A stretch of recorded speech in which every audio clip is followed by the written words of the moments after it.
What time is it? Ask the fight guys. Yeah, well.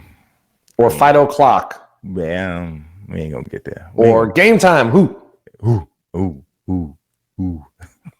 I've been watching Last Dance. Like I told you. What episode are you in? 9. Okay, so you're almost at the end. Yeah. Okay, so at the end of episode 7, the what he said when he had to ask for a break. You remember? He said, "If you want to," he said, "Look, this is the way I played. If you want to play that way, don't play that way." Right. And I could so vibe with that because you don't know how many times in my life I have been told I was too intense, that I wanted to win too much, and that I came on too strong. And I know where it's coming from. And I'm not saying, I mean, I'm being 100% honest with you. I believe Michael Jordan's a bit of a jerk. I do. I still like this version of him better. Yeah, I hear you. I feel you. But when I'm like watching him look back, I kind of like this version better. Like Mike is part of my childhood. He is. I can't even tell you how many fantastic memories that he is actually partly responsible for that I have. Watching the first one against Cleveland in the living room with my brother, and me and my brother literally jumping up in a circle, dancing around in a circle when he hit that. I have a cousin that's not here anymore, but one of the main things I remember is when Michael Jordan put 55 on the Knicks in the comeback season. The conversation, we stayed on the phone for over an hour just analyzing what just happened. Right. And I hear that. So people hear me be critical of Mike and they like, what? What's the matter with you, man? You can't tell me nothing about Mike. That's what I tell people. You can tell me nothing about Mike. I feel like there's a relationship there, right? But I'm going to tell you something. I believe that if I knew Michael Jordan and I was on his team, he and I would have had several physical fights because I'm more Horace Grant than I am Steve Kerr. Yeah, but this is my philosophy. I'm not going to let you. Mike's a bully. Okay, but you know what? Here's the deal. It's professional sports. Everybody expected a lot from him, and everybody wanted a piece of him, and he carried a lot of this on his shoulders. Yeah, but what Mike does now is what society always talks about is bullying. Mike, you look at him in this thing, he goes in a room and he picks people who he thinks are weak and he attacks them. Mike punched Steve Kerr in the eye. They don't cover this in the. No, I know, but I read it in 11 Rings. No, but I'm saying they don't. I know. I'm just saying. All right. No, I'm about to say something else. They don't cover this in the documentary, but he also punched Will Perdue in the eye, gave him a black eye just like he did Steve Kerr. He never punched Charles Oakley. He never punched Horace Grant, and they had absolutely. He liked Charles Oakley. He liked Charles before Oakley. He got traded. They were friends. But he did not like Horace Grant. Well, maybe Horace Grant could whoop his ass. He already knew that, and that's why he didn't punch Horace Grant. He knew who to punch. Yeah, it's a bully mentality, but it just happens to be coming from the greatest basketball player that ever lived. And I there's a part of me I love Mike because of what it's crazy what he has done from a basketball standpoint and just a presence in Chicago from a sports standpoint. But I know for a fact that it's better that I admire Michael Jordan from a distance, because if I knew him and if I was on his team, it would not have been good. I heard stories about him shaking his boots too. It would not have been good. Oh boy. We would have been at every practice field would have been like, Brian, Michael. Yeah, but other side of the gym. You never would have been, but you wouldn't have been in the practice with Michael Jordan. So. Oh my God. Whew. I'm telling you, it would have been bad. I'm talking about from a personality standpoint. I got you. It just would have been a really bad class. Because those kind of guys, me and those kind of guys, we just, I don't like people who try to take advantage of people. It just bothers me. I don't dig it. I don't dig it. It would have been bad. But so what kind of question do I have here today? You made me say that with the Last Dance talk. Yes. So I was waiting for you to get past 7, but I do still vibe with what he said at the end of in the 7th episode, because I have felt that way before. And maybe that's why I say me and him wouldn't have got along. Maybe we're too much alike. That could be the problem. Maybe. And I don't mean obviously everything. Right. I'm talking about personality. Obviously. Well, he's only an inch taller than me. All right. So, that's exactly why I said we would have been fighting every day. Right. So let's look at the Ask the Fight Guys question. When they're done fighting, who have had the most successful boxing career? Gervonta Davis or Devin Haney? You want to go first? No, I want you to go first. I think Gervonta Davis will. Why? I think I just think Gervonta Davis, first of all, it's my gut, okay, because there's no way to know. Mm-hmm. But up until now, if we're just comparing to where we see them now, and I'm not saying that I've seen Gervonta necessarily tested, but I've seen him fight far better competition up until this point than Devin Haney. And I think there's just something inside of Gervonta Davis that there's a will to win. There's a dog in him that I think, if he continues to mature and could keep it all under control, that he's going to be very successful. And, right now, I don't know. I haven't seen anything with Devin Haney. I just haven't seen it yet. Maybe it's there, but I haven't seen anything that would lead me to believe that it's going to be better when in this conversation of comparing him to where Gervonta Davis might be. Now, could things outside of the ring end up hurting Gervonta Davis? Possibly. But, same thing could be said for anybody. Yeah. So, my gut instinct is that they're both very talented. That's a given. I think Gervonta's speed is at a different level. And I think his ring generalship and his boxing skills, in my opinion, just based on the body of work that we've seen so far, I would give him a little edge.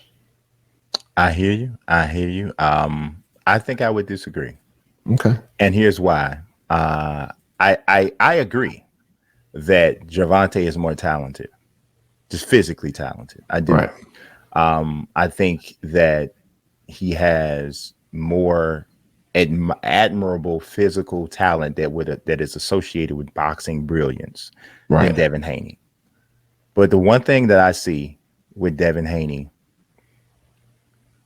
is it appears to me, and this could be a facade, but it appears to me that Devin Haney wants to be great. And it appears to me that he is a person who is seeking the knowledge and the tutelage from people who are great at the sport. And he wants that, and he's like a sponge for it. Now, it can go the wrong way because he can start absorbing from the wrong areas, and he can do that. But it seems he comes off to me as a young fighter who has an insatiable thirst for being a great fighter. And I'm not necessarily faulting Gervonta, but Gervonta comes off to me as somebody who wants to be rich, famous, and popular, and is not necessarily in love with the hard work aspect of it that it takes to make. Gervonta's doing everything that he's doing right now purely on his physical gifts. Like everything that he's accomplished because I'm faster and I'm stronger than just about everybody I'm gonna stand in front of. Just about everybody I get in front of, I got a speed advantage, and just about everybody I fight, when I hit them, they go away. But everything in between that seems to put him off. And I think the indication of that is the training and the conditioning and the constant battles with weight 5'4.5", 5'5", and he's early in his career, steady moving up in weight class. And what is happening is it's more like he's not outgrowing the weight class. He's running from the discipline required. That's what it looks like to me. And, I mean, you know, because it would be different if he was 26, 27 years old and he was 5'10", and he'd been making 126 pounds. He'd been making 130 and these different things. He's not that. And to me, Devin Haney's makeup is more conducive for longevity than Gervonta Davis's, because I wonder what Gervonta looks like when he loses the first time. What happens? So that's another interesting point, because I think that Gervonta has the stronger mindset. And you know Devin Haney, like you've met him, you've talked to him several times. Sure. So I like Devin Haney. Right, and you would have an insight into that. Right. I also think Devin's younger than Gervonta. Right. So I know Devin's a genuinely nice guy. Yes, and he's younger than Gervonta. Right. So he's not even who he's gonna be as a man yet from a maturity standpoint. Right. So my thought is he's already hungry. Right. Like, and he's making plenty of mistakes. Somebody needs to take his phone. Somebody needs to just take his phone. Right. But he's making some mistakes. Right. But to me, the mindset and the arrow is pointed in the right direction. He's hitting some speed bumps because he's young, and he's especially during this pandemic time. If you're a fighter and you're willing to get on social media and you got a voice and you're willing to talk, you're rising up to the top in terms of prominence. And to a degree during the pandemic, that was bad for him. It was good and bad. So he benefited from a popularity standpoint by associating himself with Floyd Mayweather. But then he also kind of hurt his brand a little bit by saying a couple of things that he probably should have kept to himself or just not even thought at all. So it's a good and a bad to it. It's whatever. But I am more impressed with his desire to be a great boxer. Yeah. And look, he's doing the right things right now. He's doing what he's supposed to do. But for me, I'm just like, I'm looking at the question within, looking at the finish line. Right. Which is basically what the person asking the question wants us, at the end, who do you think have a better career? At the end. And so like my mind is thinking, I can't say that about Devin yet because I haven't seen him fight somebody that we could say, okay, there's a guy that we have somewhat of a way to judge this. I did see Gervonta walk through Pedraza. You know what I'm saying? Who, gives me somewhat of an idea of where he was at, right? He did beat Gamboa, regardless of the situation, regardless of, the injury or how bad it was, what it was. And he was never in any danger. I haven't seen Devin be tested yet. So my mind might change once I see Devin in a fight that I can say, okay, now this is like a fight where I feel he's the intersection of the hype has now met, the person. You know what I mean? Yeah. So, sure. I mean, I totally get what you're saying. I definitely think that we've seen, Gervonta in better positions to shine and to impress. But remember, I've also Rocky. Rocky's like, I want to come on. But what I'm saying is that to that point, right? We've also seen Ryan Garcia. Oh, I was going to take care of. Did I steal your thunder? No, I was going to say if this was who's going to have a better career, Ryan Garcia or either one of these guys, I think we might actually agree if that was the question. Maybe we'll save that. But what I was going to say is that Gervonta Davis took a much longer time to stop Fonseca. Ryan Garcia did it in the first round. Everybody took a long time to stop. I mean, he stopped him in 17 seconds, something stupid. Yeah, but I'm just saying, like once I can see, these guys against comparable talent, like no disrespect to Devin, but was he handed the title or did he like win the title in a title fight? That's true. I'm going to say something, but Ryan Garcia, when he hits guys, it almost looks like professional wrestling like they selling the knockout. Like like the last time I saw somebody, and it's gonna be like I mentioned this person before, but the last time I saw somebody like tranquilize people with this kind of punch and just the reactions that you're getting from people when they get knocked out is Julian Jackson. Like I can't remember that.